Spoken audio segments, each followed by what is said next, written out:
A lot of people say that you were courageous for going public in the Washington Post with your thoughts. Why did you think it was so important? Well, Carol, I felt like this entire election year we have just silenced so many people. And like as you said, I'm a happy liberal. I believe in progressive values, but I do believe that we have a liberal honor brigade nowadays that is basically shutting up and silencing people who disagree with them. We see them marching on the streets right now because they don't like the election results. And unfortunately, whenever anybody would speak up, we were ridiculed or chastised. Even now, the idea of speaking out as somebody who's voted for Trump is earning me all sorts of lovely labels as like idiot and effer and all of these other ideas that I think violate liberal values of free speech and self-determination. And so I spoke out because Um, I also believe we have to stand up for the dignity of all people, and Trump voters are human beings too. I've spoken to so many Muslim Americans across the country, though, who fear Mr. Trump. What would you say to them?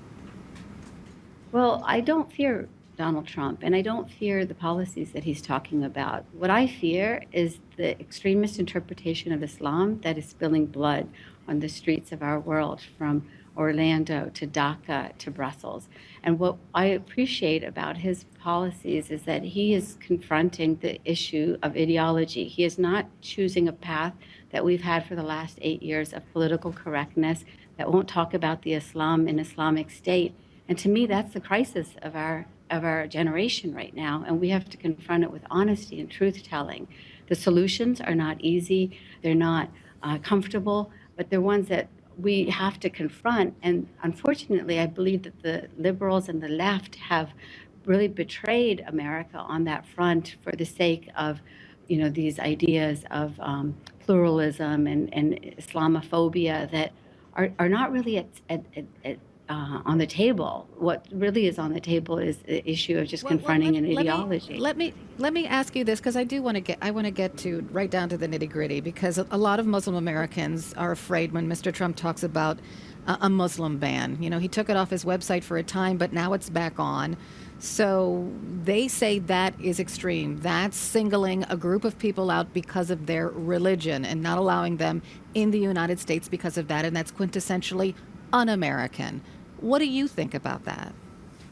So what I know that we have today is a very real and serious threat by extremist Muslims, and this is a reality that we haven't confronted directly for the sake of political correctness. And if people would hear out the concerns and fears that others have about the issues of refugees and extremists, then I think we could find a path that's in the middle.